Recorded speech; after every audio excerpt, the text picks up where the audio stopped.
বাংলা ছোট পর্দা এবং সোশ্যাল মিডিয়া জগতে অভিনেত্রী এশা ভট্টাচার্য এবং তার কন্যা প্রেরণা ভট্টাচার্য অত্যন্ত জনপ্রিয় ও সুপরিচিত মুখ।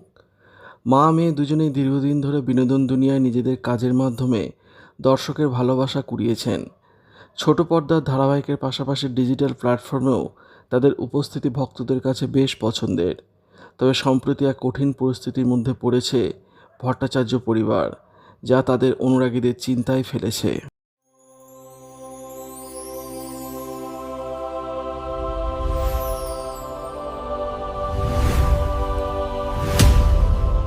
গত 5 বছর ধরে শারীরিকভাবে বেশ সুস্থই ছিলেন অভিনেত্রী এশা ভট্টাচার্য।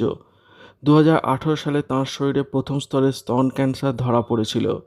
সেই সময় সফল অস্ত্রোপচারের মাধ্যমে টিউমার বাদ দেওয়া হয় এবং চিকিৎসার পর তিনি স্বাভাবিক জীবনে ফেরেন। দীর্ঘ 5 বছর সব ঠিকঠাকই চলছিল, কিন্তু চলতি বছরে মে মাসে এশা দেবী পুনরায় আগের স্থানেই তীব্র যন্ত্রণার অনুভব করতে শুরু করেন। সমস্ত শারীরিক পরীক্ষার পর চিকিৎসকেরা জানান মারণরোগ ক্যান্সার আবার তাঁর শরীরে ফিরে এসেছে। এবারের পরীক্ষার ফলাফলে ধরা পড়েছে যে এশা ভট্টাচার্য ট্রিপল নেগেটিভ ব্রেস্ট ক্যান্সারে আক্রান্ত। চিকিৎসকরা জেনেটিক পরীক্ষা করিয়ে জানতে পারেন তার শরীরে ক্যান্সার সেল সক্রিয় রয়েছে। ভবিষ্যৎ ঝুঁকি এড়াতে চিকিৎসকরা দুটি স্তনই অস্ত্রোপচার করে বাদ দেওয়ার পরামর্শ দেন, তবে চূড়ান্ত সিদ্ধান্তের ভার পরিবারের ওপর ছেড়ে দেন তারা। এশা দেবী নিজের সাহসিকতার পরিচয় দিয়ে একই সঙ্গে দুটি স্তনে অস্ত্রোপচারের সিদ্ধান্ত নেন। চিকিৎসকদের পরিকল্পনা অনুযায়ী কেমোথেরাপির পর অস্ত্রোপচার হওয়ার কথা ছিল, তবে প্রথম কেমোথেরাপি দেওয়ার মাত্র 4 ঘন্টার মধ্যেই এশা দেবীর শারীরিক অবস্থার চরম অবনতি ঘটে। পরিস্থিতি এতই সংকটাপন্ন হয়ে পড়ে যে তাকে দ্রুত আইসিইউতে ভর্তি করতে হয়।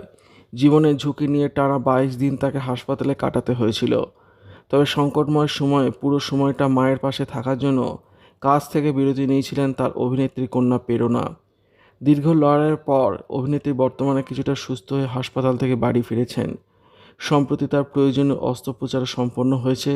শরীর এখনও অত্যন্ত দুর্বল এবং হাঁটাচলা করতেও কষ্ট হচ্ছে, তবে ধীরে ধীরে স্বাভাবিক হওয়ার চেষ্টা করছেন তিনি। বহুদিন পর ঘরের ঠাকুর পুজোতেও অংশ নিয়েছিলেন তিনি।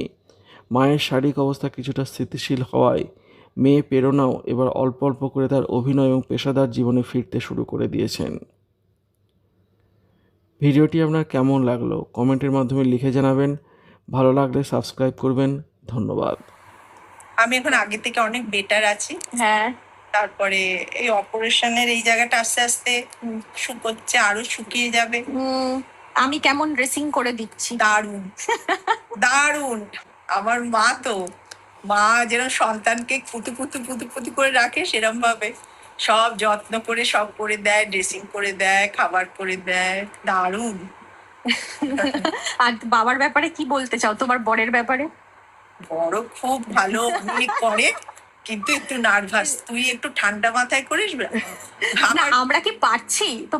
তোমার কি যত্ন করতে পারছি? দারুণ পারছি। শোন না, আমি বলছি কালকে তোর বাবাকে যে ড্রেসিংটা গুড্ডি তো কালকে আসতে একটু দেরি হবে, ও দোকানে গেছে একটা কাজে, তা তুমি একটু করে দাও না। বলছে না না না, ও গুড্ডি করবে, ও দেখলে আমার মাথা ঘুরে যাবো। ওই সময় আমি কাটা ছেঁড়া দেখতে পাই না, আমি মাথা ঘুরে পড়ে যাবো। আমি তোর ভাবছি গুড্ডি না থাকলে কি হতো। কি আবার হতো, সবই ঠিকই হতো। তোমার আগে বলো, তোমার এগুলো পছন্দ হয়েছে তো? দারুণ দারুণ। কতদিন শপিং করতে যাই না, আর এগুলো ছিল না আমার। কিন্তু আমি শুধু একটাই বলছি, এগুলো সাজলে আমাকে ভালো লাগবে, খুব ভালো লাগবে, দারুণ লাগবে, দারুণ। দেখো কমেন্টে সবাই কত ভালো কথা বলে তোমাকে। সবাই খুব ভালোবাসা দিচ্ছ, সবাই আমার জন্য প্রেয়ার করছো, এর জন্য আমি তোমাদের কাছে কৃতজ্ঞ। আমি জানি ঈশ্বরের আশীর্বাদ তো আছেই, তাছাড়া তোমাদের এত ভালোবাসা না পেলে আমি আজকে উঠে বসতাম না। আর আমার মেয়ে আর আমার স্বামীর যত্ন আর ওদের কামনা ঈশ্বরের কাছে সবটা মিলিয়ে আজকে আমি তো উঠে বসেছি। তোমাদেরকে তো আমার দেয়ার কিছু নেই, শুধু বুক ভরা ভালোবাসার কৃতজ্ঞতা।